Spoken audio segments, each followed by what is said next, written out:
Pride and Prejudice by Jane Austen. Chapter 8. At 5 o'clock the two ladies retired to dress, and at 6:30 Elizabeth was summoned to dinner. To the civil inquiries which then poured in, and amongst which she had the pleasure of distinguishing the much superior solicitude of Mr. Bingley's, she could not make a very favourable answer. Jane was by no means better.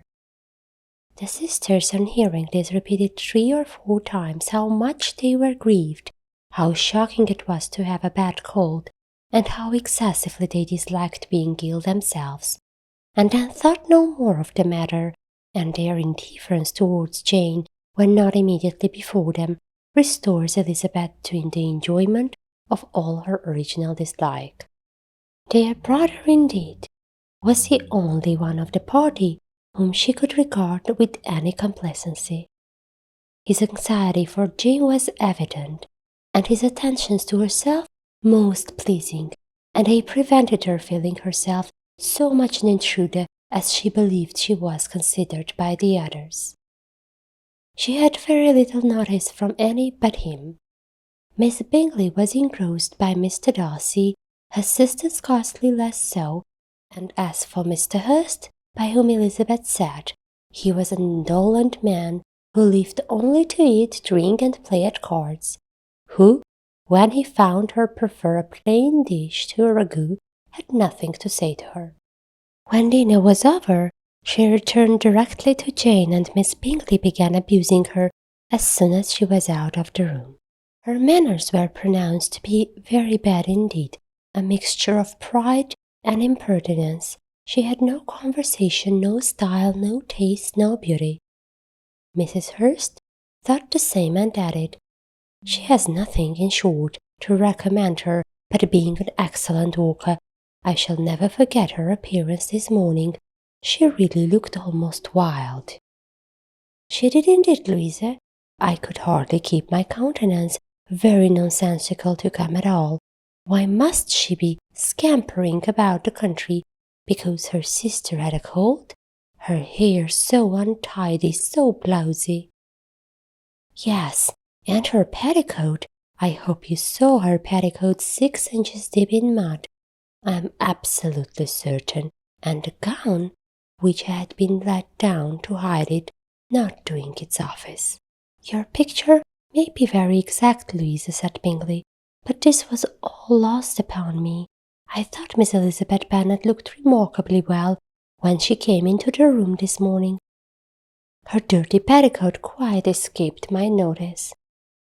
"You observed it, Mr. Darcy, I am sure," said Miss Bingley, "and I am inclined to think that you would not wish to see your sister to make such an exhibition."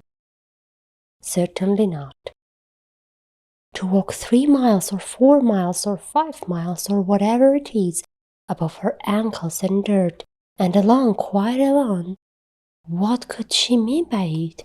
It seems to me to show an abominable sort of considered independence, a most country town indifference to decorum." "It shows an affection for her sister. That is very pleasing," said Bingley. "I'm afraid, Mr. Darcy," observed Miss Bingley in a half-whisper, "that this adventure has rather affected your admiration of her fine eyes." "Not at all," he replied. "They were brightened by the exercise." A short pause followed this speech, and Mrs. Hurst began again. "I have an excessive regard for Miss Jane Bennet. She is really a very sweet girl, and I wish with all my heart she were well settled. But with such a father and mother and such low connections, I am afraid there is no chance of it. I think I have heard you say that their uncle is an attorney in Meryton." "Yes, and they have another who lives somewhere near Cheapside." "That is capital," added her sister, and they both laughed heartily. "If they had uncles enough to fill all Cheapside," cried Bingley, "it would not make them one jot less agreeable." "But it must very materially lessen their chance of marrying men of any consideration in the world," replied Darcy. To this speech Bingley made no answer, but his sisters gave it their hearty assent and indulged their mirth for some time at the expense of their dear friend's vulgar reactions. With a renewal of tenderness, however, they repaired to her room on leaving the dinner parlour, and sat with her till summoned to coffee. She was still very poorly, and Elizabeth would not quit her at all till late in the evening, when she had the comfort of seeing her asleep, and when it appeared to her rather right and pleasant that she should go downstairs herself. On entering the drawing-room, she found the whole party at loo, and was immediately invited to join them, but suspecting them to be playing high, she declined it, and making her sister the excuse, said she would amuse herself for the short time she could stay below with a book. Mr. Hurst looked at her with astonishment. "Do you prefer reading to cards?" said he. "That is rather singular." "Miss Elizabeth Bennet," said Miss Bingley, "despises cards. She is a great reader, and has no pleasure in anything else." "I deserve neither such praise nor such censure," cried Elizabeth. "I am not a great reader, and I have pleasure in many things." "In nursing your sister, I am sure you have pleasure," said Bingley, "and I hope it will soon be increased by seeing her quite well." Elizabeth thanked him from her heart, and then walked towards a table where a few books were lying. He immediately offered to fetch her others, all that his library afforded. "And I wish my collection were larger for your benefit and my own credit, but I am an idle fellow, and though I have not many, I have more than I ever looked into." Elizabeth assured him that she could suit herself perfectly with those in the room. "I am astonished," said Miss Bingley, "that my father should have left so small a collection of books. What a delightful library you have at Pemberley, Mr. Darcy." "It ought to be good," he replied. "It has been the work of many generations." "And then you have added so much to it yourself. You are always buying books." "I cannot comprehend the neglect of a family library in such days as these." "Neglect? I am sure you neglect nothing that can add to the beauties of that noble place. Charles, when you build your house, I wish it may be half as delightful as Pemberley." "I wish it may. But I would really advise you to make your purchase in the neighbourhood, and take Pemberley for a kind of model. There is not a finer country in England than Derbyshire." "With all my heart, I will buy Pemberley itself if Darcy would sell it." "I am talking of possibilities, Charles." "Upon my word, Caroline, I should think it more possible to get Pemberley by purchase than by imitation." Elizabeth was so much caught by what passed as to leave her very little attention for her book, and soon laying it wholly aside, she drew near the card table and stationed herself between Mr. Bingley and his eldest sister to observe the game. "Is Miss Darcy much grown since the spring?" said Miss Bingley. "Will she be as tall as I am?" "I think she will.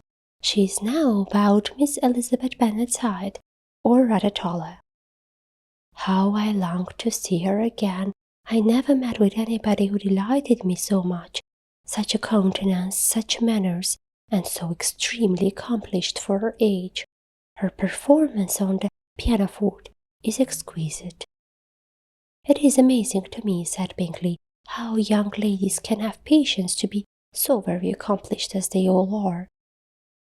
"All young ladies accomplished, my dear Charles, what do you mean?"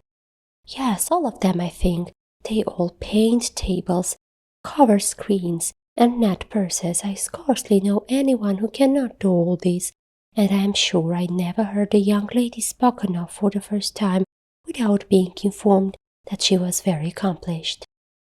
"Your list of the common extent of accomplishment," said Darcy, "has too much truth. The word is applied to many a woman who deserves it no otherwise than by netting a purse or covering a screen. But I am very far from agreeing with you in your estimation of ladies in general. I cannot boast of knowing more than half a dozen in the whole range of my acquaintance that are really accomplished. Nor I am sure, said Miss Bingley. Then, observed Elizabeth, you must comprehend a great deal in your idea of an accomplished woman. Yes, I do comprehend a great deal in it. Oh, certainly, cried his faithful assistant. No one can be really esteemed accomplished who does not greatly surpass what is usually met with. A woman must have a thorough knowledge of music, singing, drawing, dancing, and the modern languages to deserve the word. And besides all this, she must possess a certain something in her air and manner of walking, the tone of her voice, her dress and expressions, or the world will be but half deserved. All this she must possess, added Darcy, and to all this she must yet add something more substantial in the improvement of her mind by extensive reading. I am no longer surprised at your knowing only 6 accomplished women. I rather wonder now at your knowing any. Are you so severe upon your own sex as to doubt the possibility of all this? I never saw such a woman. I never saw such capacity and taste and application and elegance as you describe united. Mrs. Hurst and Miss Bingley both cried out against the injustice of her implied doubt, and were both protesting that they knew many women who answered this description, when Mr. Hurst called them to order with bitter complaints of their inattention to what was going forward. As all conversation was thereby at an end, Elizabeth soon afterwards left the room. Eliza Bennet, said Miss Bingley, when the door was closed on her, is one of those young ladies who seek to recommend themselves to the other sex by undervaluing their own, and with many men, I dare say, it succeeds.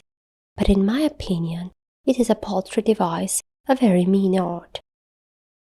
Undoubtedly, replied Darcy, to whom this remark was chiefly addressed. There is meanness in all the arts which ladies sometimes condescend to employ for captivation. Whatever bears affinity to cunning is despicable. Miss Bingley was not so entirely satisfied with this reply as to continue the subject. Elizabeth joined them again only to say that her sister was worse, and that she could not leave her. Bingley urged Mr. Jones being sent for immediately, while his sisters, convinced that no country advice could be of any service, recommended an express to town for one of the most eminent physicians.